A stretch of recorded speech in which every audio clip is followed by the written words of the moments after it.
welcome back to the channel and welcome back, I guess I can finally say it, to a finished Ultra4 4500 Jeep Wrangler build.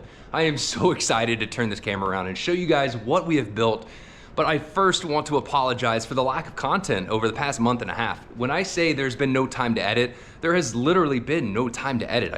I have exceeded my mental and physical capacity. Every single day up here in the shop has been from 9:30 in the morning to 3 or 4 in the morning. We've had so much to catch up on after my shoulder incident. It put us about 2 months behind. So the makeup was just, there's so much to finish up. And unfortunately, there was no content being made. Now, I have a ton of footage to sort through, and after the hammers, we're gonna go through and edit it and show you guys what had to happen to get to this point. Now, in the meantime, you know, it's kind of pointless having this entire video series without a finished Ultra4 rig. So with that being said, I'm going to turn around the camera and you'll notice there are a few new decals on the Jeep. It's because we have a new title sponsor that hopped on board, and it's an organization that I couldn't be more proud to represent this build and myself with. So with all that being said, we are heading for King of the Hammers here in about 12 hours. So there's a lot of packing to do, but let's just go ahead and check out the rig, guys. I am super stoked on how it turned out. So, boom, as you can tell, the United States Coast Guard hopped on board as a title sponsor for this rig. A lot of you guys might not know, I've talked about it a few times on the channel, but I served 10 years active duty with the Coast Guard, and then when I moved here to Oklahoma, swapped over to the reserve. So I have both experience, active duty and reserve. So if anybody has any questions about the Coast Guard, feel free to let me know. I have learned so much during my time in the Coast Guard, and it's really kind of molded who I am. Now, Mike, the co-driver, is also a coastie as well. He's actually a retired coastie, living the good life, building Jeeps. But it is time to go ahead and give you guys a walk around. As you can tell, I got the running lights on. I don't even know where to begin. In the last video, we were working on the coilovers from AccuTune, putting the new springs in. But as you can tell, she's sitting here. This thing just looks phenomenal. I am in love with it. So we have poured our hearts and souls into this Jeep, and hopefully it shows. It turned out phenomenal, exactly how I wanted this thing to turn out. So we are going to do a full walk around. We'll start it up, and I do apologize for the mud. The good thing is that we were able to actually go out and test it in the rocks at some high-speed stuff. This thing rips. Very, very happy with how that turned out, and it performed flawlessly. So we have, I guess it's, you know, official, a tested, a tuned, and a ready to roll Ultra4 build. So we are number 5337, but we are set up. I'm lost at words on where to begin with this, guys, because there is just so much that we have added and done to this thing since the last time you've seen it. And it is a little bit dirty, but it is, there's an ice storm out there, and my hose is frozen, all of the pressure washers around town are frozen. We have the interior all done up. Now, unfortunately, this is going to have to be a fairly quick video because I have a ton of packing to do to make sure we can get out there and really test this thing out at Hammers. We do plan on qualifying. Our qualifying time is January 30th, 1 p.m. California time. So if you would like to see us qualify and see how the Jeep does, feel free to tune in, and we are gonna be doing the Everyman challenge, so you can stream it on YouTube. But our engine is done, all of our coolers are in, everything's tidied up here in the engine bay, and it looks fantastic. So there's a few things I do want to highlight on. Outside of the sponsors, I want to thank everybody who has helped with this build, and by no means did I get all these parts for free, guys. There's been a ton of money wrapped up into this build, and a ton of time, but there's been a lot of companies that have really believed in me from the beginning, and I've started to notice that once we have a race Jeep, everybody wants to hop on board. You know, it's like how the saying goes, everybody wants a piece of the pie, but nobody ever wants to help you bake it. So the people who have stuck with us since the beginning, huge shout out, and those are the companies that I really like to align myself with.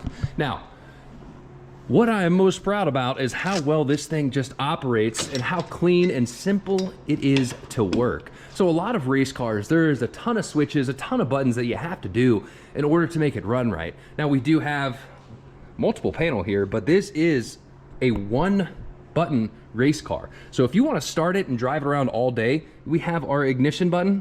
You flip that, that is going to control our fuel pump. our radiator fans, our oil cooler fan, and our transmission cooler fan. So all of that is programmed through the Holley HP computer. Everything is going to kick on at a certain temp. That way there's no way that, oops, I forgot to turn on my oil cooler fan and it overheated the oil, or oh man, I didn't turn number 2 switch on for the fan. Everything works through a computer. It's all independent. It just happens by itself through programmable logic. And it's fantastic. It makes things so easy. And honestly, the way we have this laid out is super simple to troubleshoot. And I'll show you that later and hopefully, be able to dive into all that. But switch panel, we have our ignition, which is going to run the engine, all of the fans, everything else. Our ignition number 2 is simply our accessory. So all that does is power our Switch Pros unit for all of our lights, seat heaters on the PRP seats, chase light, really just all of our lights and accessories are ran through the Switch Pro. So technically it could be a 2-switch race Jeep. And over here, our final one is our number 2 fuel pump. So just in case our primary fuel pump that's controlled with the Holley goes out, we have a backup fuel pump ready to roll. So everybody probably wants to hear this thing start. So let's go ahead and fire it up.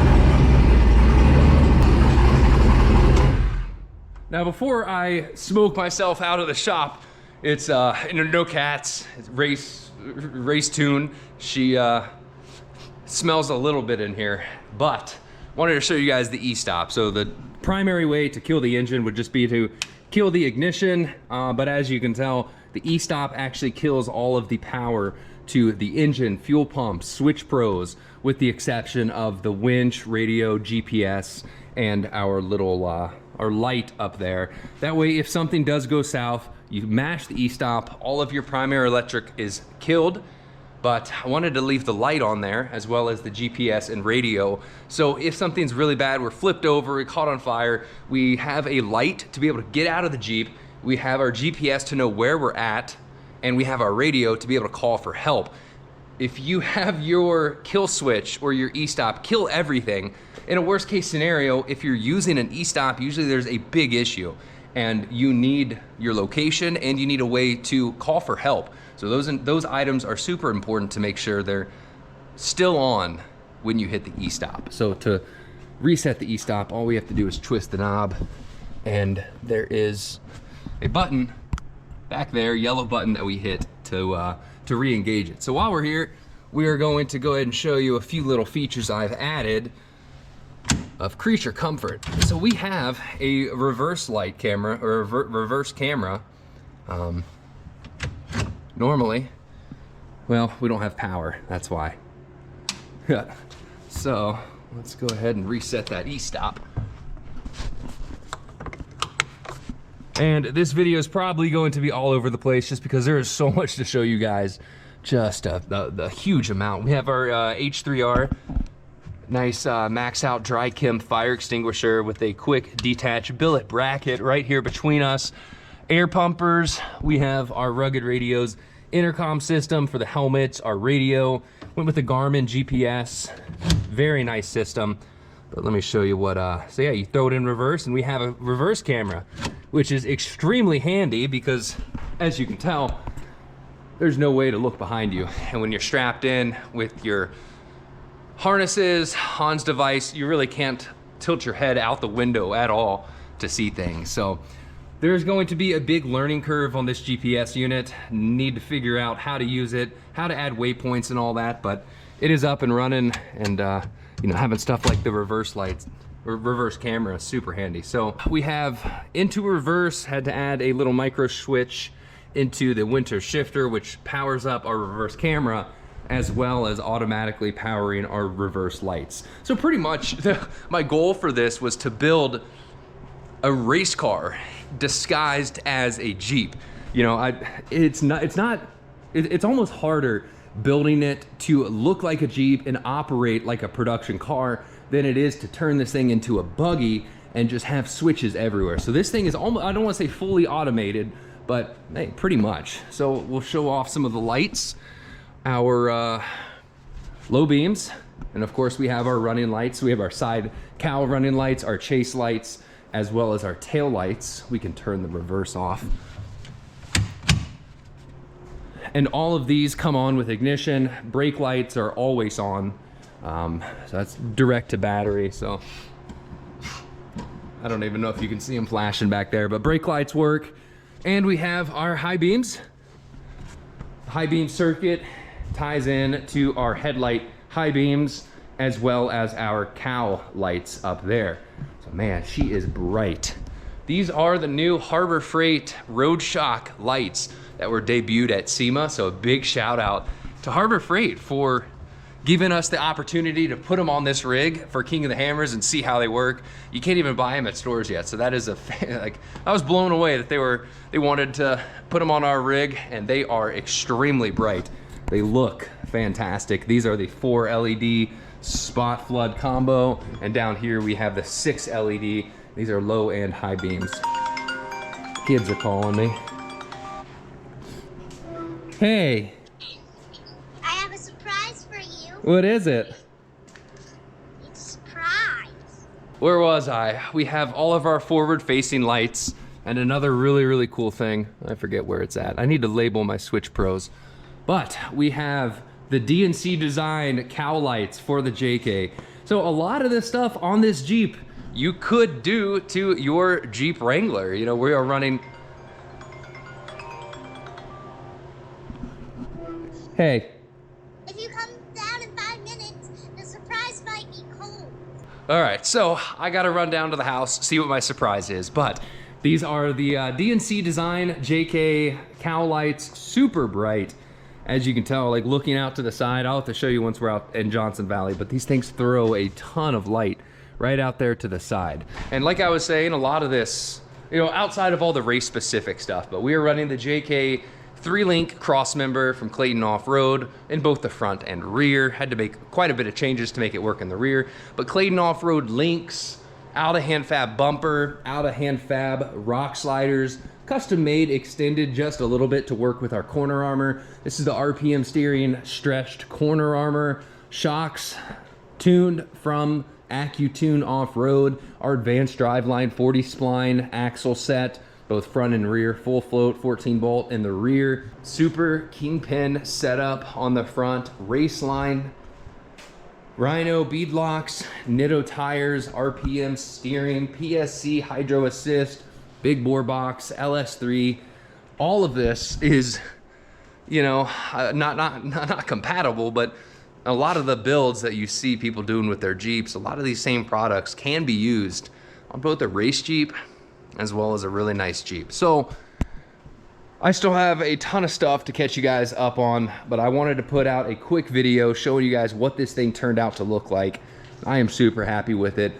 We still have more decals to slap all over this thing to make it really look like a race rig. But thanks for sticking around. I couldn't thank all of y'all enough for all your support throughout the entire build series, and I'm looking forward to catching up on a lot of the footage that I do have and showing you guys what it took to get to this point. But it is time to load up, pack up, and get ready for King of the Hammers, and I'll throw a little bit of testing videos here at the end. You gotta realize it was like 16 degrees out when we went to test this thing, so we really weren't planning on filming much, but we have a few clips of this thing in action out at Crossbar Off-Road Park. So see you guys on the lake bed, find us out there, and hopefully we'll come back with this thing in one piece and possibly a podium finish. We'll see you guys later. Like always, please give the video a thumbs up, subscribe to the channel, and I'll see you out there at the 2024 King of the Hammers.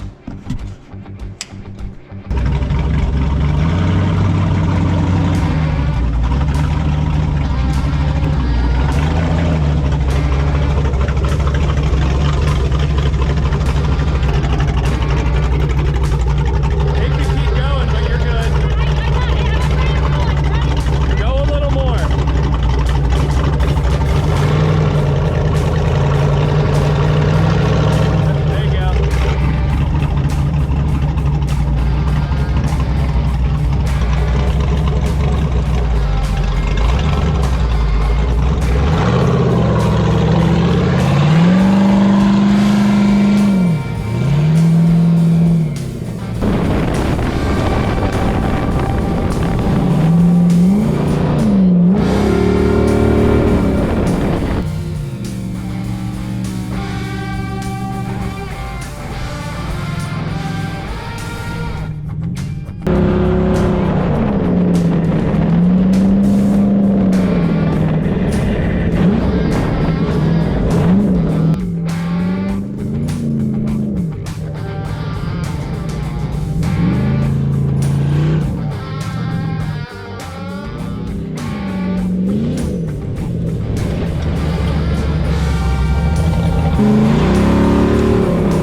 stuff.